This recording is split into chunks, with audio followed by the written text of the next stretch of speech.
Good morning students. आज का lecture है एएनएम स्टूडेंट्स के लिए प्राइमरी हेल्थ केयर, उसमें कम्युनिकेबल डिसीज़ आज हम पढ़ाने वाले हैं।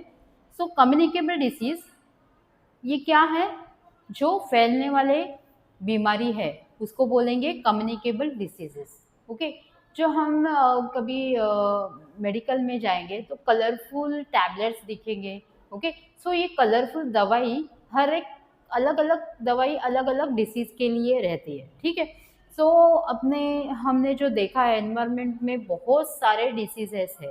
ओके, जो बचपन से लेके बड़े लोगों तक हो जाते हैं, जैसे कि डिप्थेरिया है, पर्टूसिस है, small pox, chicken pox, measles, tuberculosis, AIDS, HIV। Okay, so ये सब डिसीजेस है, डायबिटीज़ है, हाइपरटेंशन है। ओके, ये सब अलग अलग डिसीजेस है, पर इसमें भी इन्फेक्शियस डिसीजेस है एंड नॉन इन्फेक्शियस डिसीजेस है। ओके, इन्फेक्शियस मतलब जो इन्फेक्ट करते हैं एक पर्सन से दूसरे पर्सन को।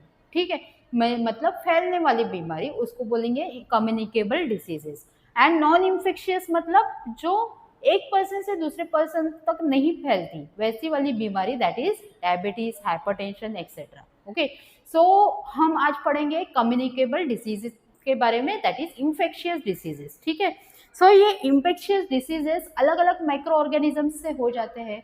ओके, इसमें बहुत सारे माइक्रो ऑर्गेनिजम्स प्रेजेंट है। उसमें है viruses, bacteria, protozoa, fungi. Okay, सो वायरसेस है, बैक्टीरिया है, फंगाई है, प्रोटोजुआज है। ओके, ये सबको क्या बोलेंगे? Micro organisms. ये क्या है? Micro organisms. सो ये माइक्रो ऑर्गेनिजम्स से अलग अलग बीमारी हो जाती है। जैसे कि वायरसेस है, तो वायरसेस एंटर करेंगे शरीर में, तो अलग अलग वायरसेस है। वायरसेस से फैलने वाली बीमारी कौन सी है? एड्स है, कोविड-19 है, इन्फ्लुएंजा है, और भी बहुत सारी बीमारियां हैं जो वायरसेस से फैलती है। ठीक है, सो नेक्स्ट है बैक्टीरिया। बैक्टीरिया से जो फैलने वाली बीमारियां है कौन सी है? उसमें ट्यूबरकुलोसिस है, लेप्रेसी है, और भी बहुत सारे, जैसे कि कॉलरा है। ओके, सो ये सब किससे फैलते हैं? बैक्टीरिया से फैलते हैं। देन फंगाई, फंगाई से भी फैलने वाली बीमारी, फॉर एग्जांपल रिंगवर्म्स, जो उसको बोलते हैं नाइटा भी बोलते हैं, जो स्किन में ज़्यादातर ये बीमारियां होती है, fungal infection. Okay, so next है protozoa. Protozoa is one of the micro organism.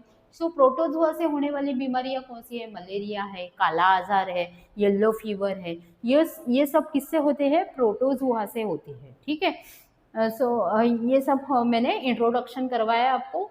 So communicable diseases मतलब इन्फेक्शियस डिसीजेस जो एक पर्सन से दूसरे पर्सन तक फैलते हैं, ऐसी वाली जो बीमारी है उसको बोलेंगे कम्युनिकेबल डिसीजेस। ठीक है, सो ये डिसीज फैलने के लिए अलग अलग फैक्टर्स प्रेजेंट रहते हैं अपनी जो एनवायरनमेंट है उसमें फैक्टर्स प्रेजेंट है। कौन से फैक्टर्स है? सो ये डिसीज जो फैलता है वो इंटरेक्शंस एंड इंटरडिपेंडेंस पे फैलता है, मतलब एक दूसरे से इंटरेक्शन हो जाना, एक साथ मिल जाना। कौन से फैक्टर्स एक साथ मिलते हैं तभी बीमारियां होती है? सो इसको बोलते हैं एपिडेमियोलॉजिकल ट्रायड। इसको क्या बोलेंगे? Epidemiological triad. So communicable disease का पहला डेफिनेशन लिखो।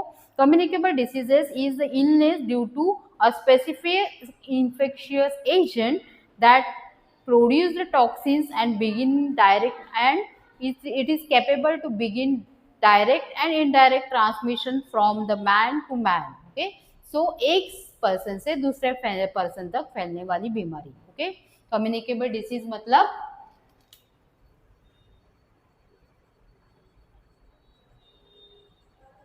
disease means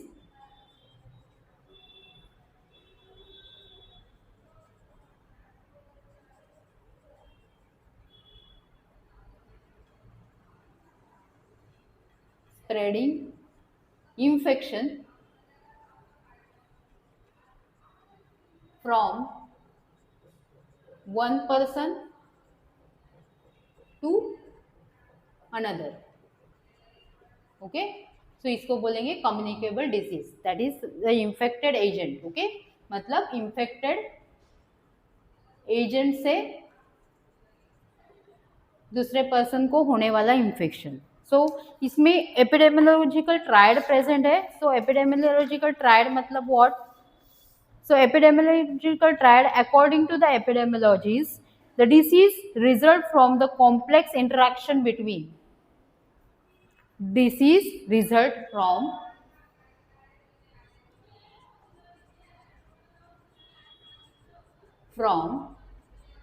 complex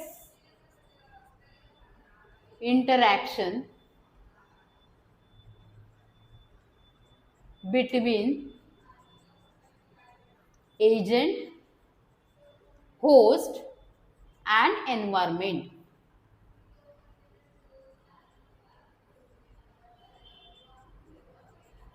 सो इन तीन चीजों में जब भी इंटरेक्शन हो जाता है तो डिसीज फैलता है. ठीक है. सो इसको क्या बोलेंगे? Epidemiological triad.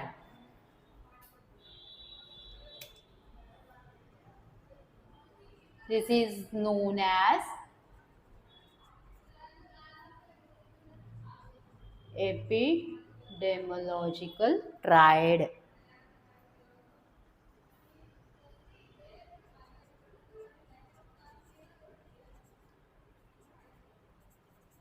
Okay.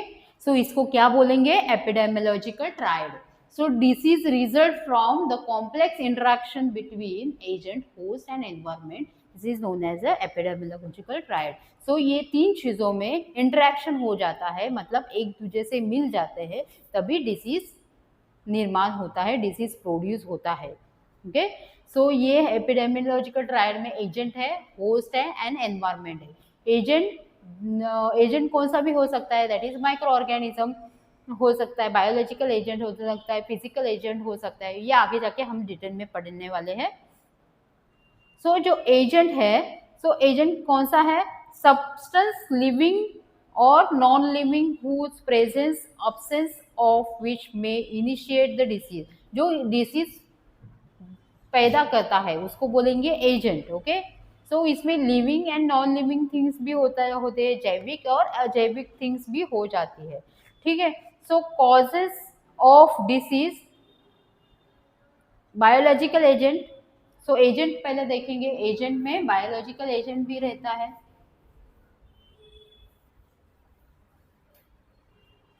Agent. So first epidemiological triad.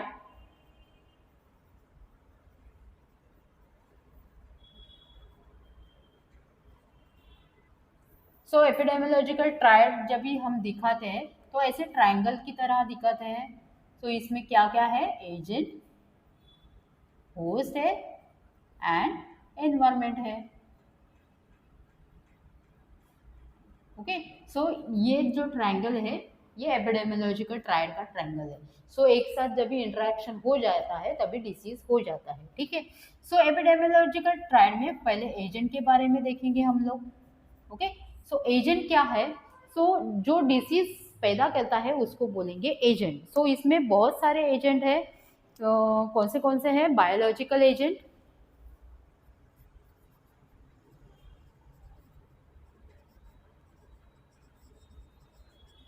Second is nutrient agent,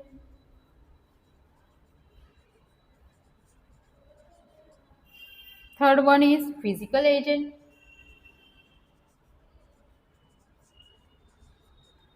and chemical agent,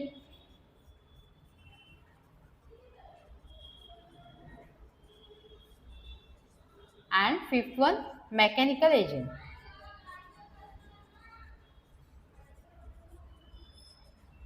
ठीक है. सो ये सब क्या है? एजेंट के टाइप से. ठीक है. सो बायोलॉजिकल एजेंट क्या है? बायोलॉजिकल एजेंट मतलब जो मैंने पहले बताया, सब टाइप्स के माइक्रो ऑर्गेनिज्म, सब बैक्टीरिया आ जाते हैं इसमें बायोलॉजिकल एजेंट में. Okay. All the types of bacterias. So biological agent में all the types of bacterias.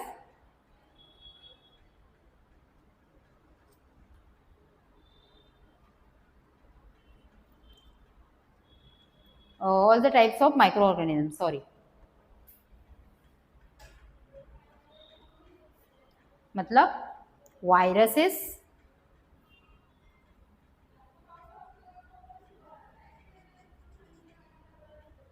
Bacteria and fungi. इसको क्या बोलेंगे? Biological agents. ओके, तो इसको क्या बोलेंगे? Biological agent. Then nutritive agent, nutrient agent मतलब protein, fats and carbohydrates, fats, carbohydrates, vitamins. So ये सब चीज़ों की जब ज़्यादा वॉल्यूम में अपने शरीर में होते हैं और इनका प्रमाण जब भी कम होता है शरीर में, तभी जो बीमारी होती है, जैसे कि विटामिन ए जब भी अपने शरीर में कम हो जाता है तो नाइट ब्लाइंडनेस आ जाता है, विटामिन डी कम हो जाता है तो रिकेट्सिया होता है, विटामिन बी कम होता है तो बेरी हो जाता है, प्रोटीन माल न्यूट्रिशन से प्रोटीन माल न्यूट्रिशन डिसीजेस हो जाते हैं, जैसे कि क्वाशियोकर, मैरास्मस। ओके, सो इसको सो ये भी एक फैक्टर है न्यूट्रिएंट एजेंट। ओके, इसको बोलेंगे न्यूट्रिएंट एजेंट। ओके, सो जब भी न्यूट्रिशन अपने शरीर में कम हो जाता है तो बीमारी हो जाती है। ठीक है, उसको बोलेंगे nutrient agent. Then physical agent मतलब हीट, कोल्ड, ह्यूमिडिटी।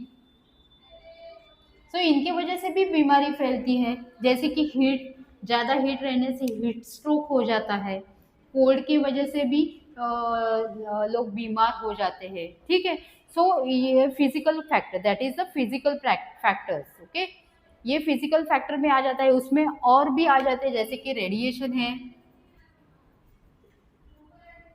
इलेक्ट्रिसिटी है। ठीक है, सो ये सब फैक्टर किस में आ जाता है? फिजिकल एजेंट में। Next is the chemical agent. Chemical agent में एंडोजेनियस एंड एक्सोजेनियस, इसमें दो टाइप्स है, endogenous agent and exogenous agent. Okay, so chemical agent में दो एजेंट है, दैट इज एक्सोजेनियस मतलब प्रोड्यूस इनसाइड द बॉडी। अपने बॉडी में कभी कभी ज़्यादा अमाउंट में क्या होता है? बिलिरुबिन रहता है, ज़्यादा अमाउंट में यूरिया हो जाता है, यूरिक एसिड हो जाता है अपने शरीर में, सो उससे भी बीमारी हो जाती है। सो इसको क्या बोलेंगे? एंडोजेनियस एजेंट, जो अपने बॉडी में ही ज़्यादा प्रेजेंट रहता है, ज़्यादा अमाउंट में प्रोड्यूस हो जाता है, जैसे कि बिलिरुबिन एंड यूरिक एसिड। तो यूरिक एसिड से गाउट हो जाता है, बिलिरुबिन ज़्यादा होने से जॉन्डिस हो जाता है, पीलिया हो जाता है। So that is the endogenous agent, मतलब inside the body, the body. Okay, so body में कुछ प्रॉब्लम होने की वजह से, बॉडी का फंक्शन बिगड़ने से की वजह से होने वाली बीमारी, दैट इज एंडोजेनियस एजेंट। उसको क्या बोलेंगे? Endogenous agent. एक्सोजेनियस एजेंट मतलब arises outside the body।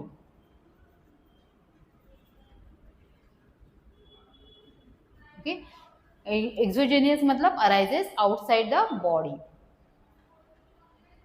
Okay, next is the mechanical agent, मतलब मैकेनिकली फ्रैक्चर हो जाना, एक्सीडेंट हो जाना, fracture, accidents etcetera. Okay, that is called a mechanical agent. So ये this is all the types of classification of agent. Okay, कौन से हैं agents? Biological agent, biological मतलब उसमें सब टाइप्स के माइक्रो ऑर्गेनिजम्स आ जाएंगे। न्यूट्रिएंट एजेंट मतलब protein, fats, carbohydrates, vitamin, minerals सबकी डिफिशियंसी हो जाना, कम हो जाना अपने शरीर में। देन फिजिकल एजेंट मतलब heat, cold, humidity, radiation, electricity etcetera. Chemical agent में दो टाइप्स है, एंडोजेनियस एंड एक्सोजेनियस। एंडोजेनियस मतलब इनसाइड द बॉडी, एक्सोजेनियस मतलब आउटसाइड द बॉडी। ठीक है, देन मैकेनिकल एजेंट मतलब फ्रैक्चर, एक्सीडेंट एक्सेट्रा। समझ में आया? सो एजेंट में ये क्लासिफिकेशन किया गया है। एजेंट मतलब जिससे बीमारी फैलती है। ओके, एंड इसमें और भी है, that is the social agent.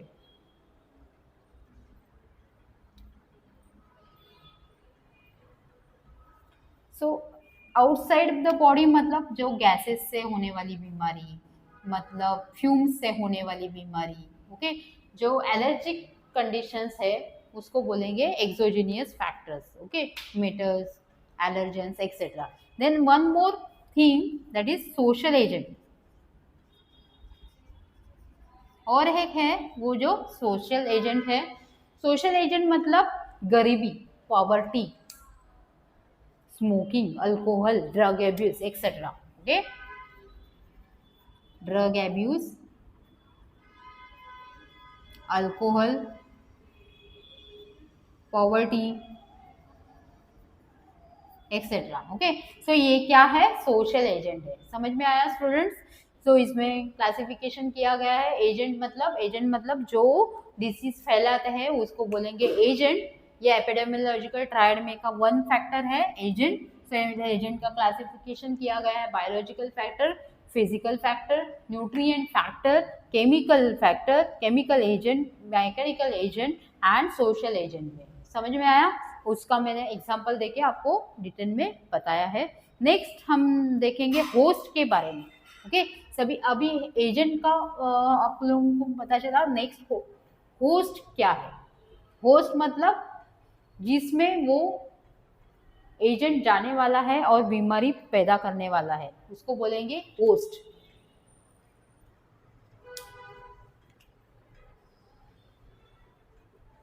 Host. Okay, the second factor of epidemiological triad, that is host. Host का मतलब person that harbours the disease, जिसके अंदर बीमारी बढ़ रही है उसको बोलेंगे host. Person that harbours the disease.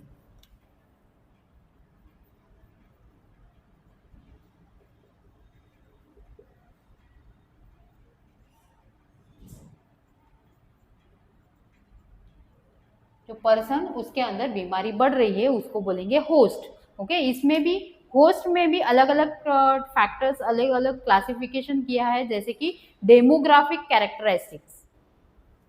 First is demographic characteristics.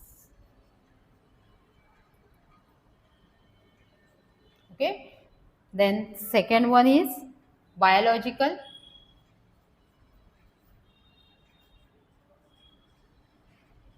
characteristics, and third social characteristics, and fourth one is lifestyle factor. Okay, so जो होस्ट है, होस्ट मतलब the person that harbours the disease, जिसके अंदर बीमारी बढ़ रही है उसको बोलेंगे होस्ट. सो इसमें भी अलग अलग कैरेक्टरिस्टिक्स है. जैसे कि biological characteristic, demographic, biological, social and lifestyle. So biological मतलब, डेमोग्राफिक मतलब what? Age, sex etcetera. Age, sex. So age wise भी बीमारी हो जाती है. जैसे कि छोटे बच्चों में भी बीमारी हो जाती है, बट जब भी अडल्ट होते हैं जिनकी इम्यूनिटी स्ट्रांग होती है उनको बीमारी इतनी नहीं होती, जो ओल्ड पर्सन में हो जाने वाली बीमारी. सो इसको बोलेंगे डेमोग्राफिक कैरेक्टरिस्टिक्स है. ओके, जिन जैसे बीमारी अंदर बढ़ेगी, सो उसके लिए डेमोग्राफिक कैरेक्टरिस्टिक भी वैसे होना चाहिए. So next is the biological characteristics. So male, कभी कौन सी बीमारी मेल पर्सन में ज़्यादा बढ़ती है, फीमेल में कम होती है. कौन सी बीमारी फीमेल में ज़्यादा हो जाती है, मेल में कम हो जाती है. So that is called demographic characteristics. Next is the biological characteristic, जैसे कि जेनेटिक मेकअप.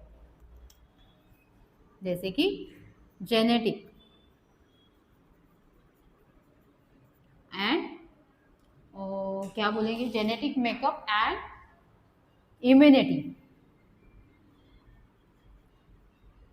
जिनकी इम्यूनिटी स्ट्रांग है उनके अंदर जो एजेंट है वो उसकी ग्रोथ नहीं होगी. ठीक है, जो उसको बोलेंगे बायोलॉजिकल कैरेक्टरिस्टिक, जैसे कि genetic makeup and immunity. Next is the social characteristic, जैसे socio economical status. Socio economical status and occupation. Occupation पे भी डिपेंड है कौन सा डिसीज होगा कौन सा नहीं होगा।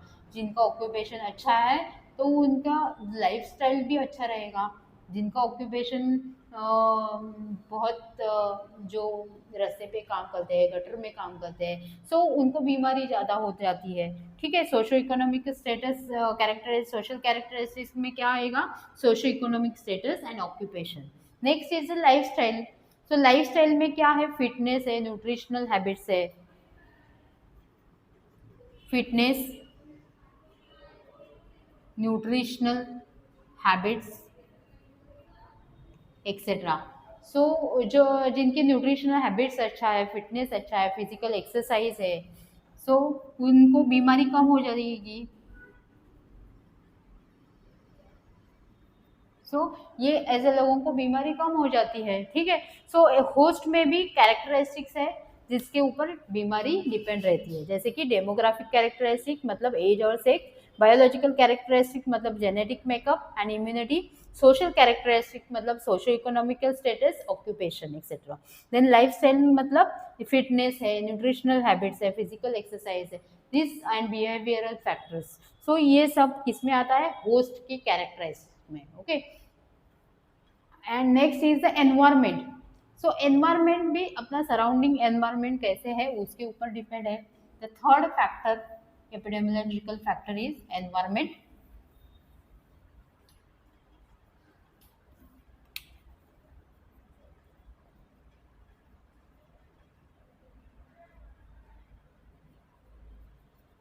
एनवायरमेंट, सो एनवायरमेंट कैसा होगा उसके ऊपर भी डिपेंड है, जैसे कि सराउंडिंग और that allows the disease transmission,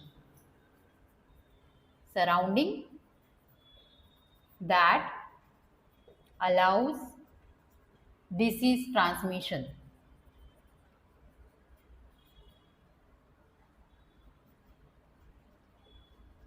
मतलब all that which external, that is first one is physical environment,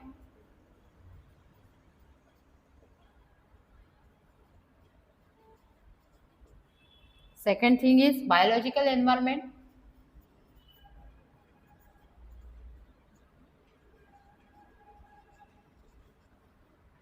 then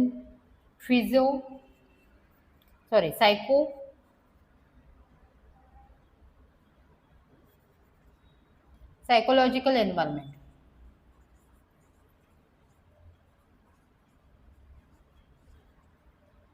okay, मतलब फिजिकल एनवायरनमेंट मतलब air, water, soil, radiation, air, water, soil, radiation etcetera. Okay, so physical environment में अपनी जो air है वो कितनी pure air हम ले रहे हैं, वाटर कितना अच्छा ले रहे हैं, सॉइल अपने आजू बाजू में कैसी प्रेजेंट है, और रेडिएशन के ऊपर डिपेंड है डिसीज होना। ओके, देन बायोलॉजिकल एनवायरनमेंट मतलब माइक्रोबियल एजेंट,